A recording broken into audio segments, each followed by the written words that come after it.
My third choice in irrigation was the buried clay pot or Ollas method. This method of watering dates back to ancient cultures.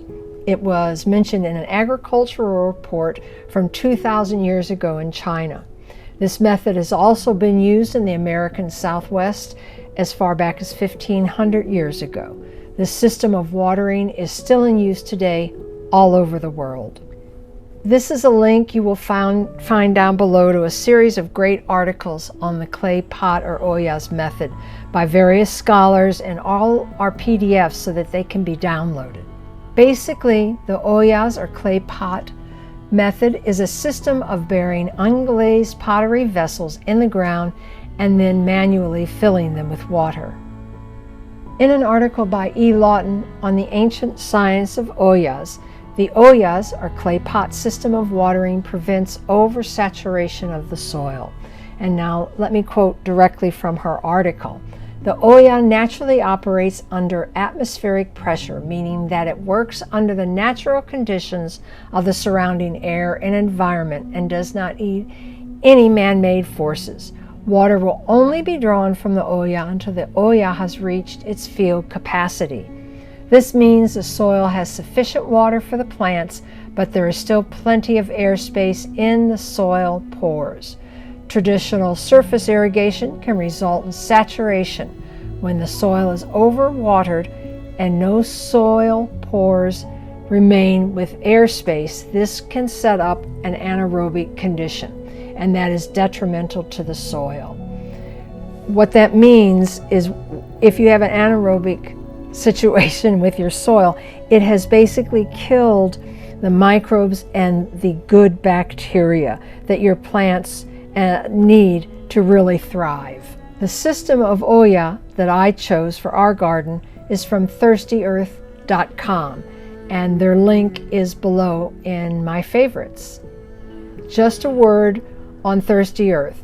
I purchased all of the products that are in this video. This is not a product placement.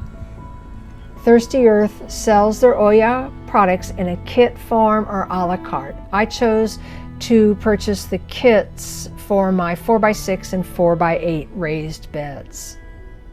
Each kit contains the Ollas, a 5-gallon reservoir, a 1/4-inch tubing, and both types of connectors. Basically, set up your bed with the reservoir, burying your Ollas in the desired pattern following Thirsty Earth's suggestion or your own design. The recommended planting pattern is planting in concentric circles moving outward from the Olla. So that means you would plant your most water-loving plants, like lettuce, closest to the Ollas, moving outward. Now, what's important to remember is that you must pay attention to your root system compatibility here. Basically, once the plant's root system has begun to develop and branch out, it will be drawn to the moisture in the soil surrounding the Ollas and continue to draw that moisture as needed. In my fall garden, it took about 2 to 3 weeks after the seeds sprouted for the root systems of those plants to develop to a self-sustaining stage. The other thing to remember is that this method of watering will save you water, maybe as much as 60%.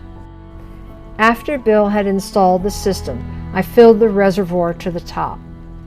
The next morning, I went outside to check the garden, looked in the reservoir, and it was only half full.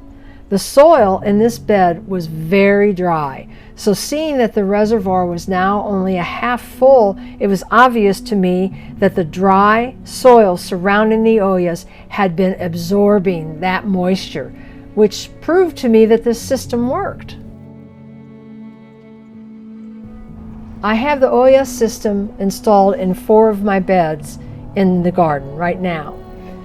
Now, bear in mind, you still have to top water until your seeds sprout and the seedlings develop that sustaining root system.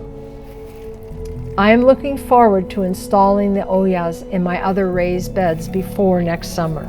Until then, they are all still on the drip irrigation.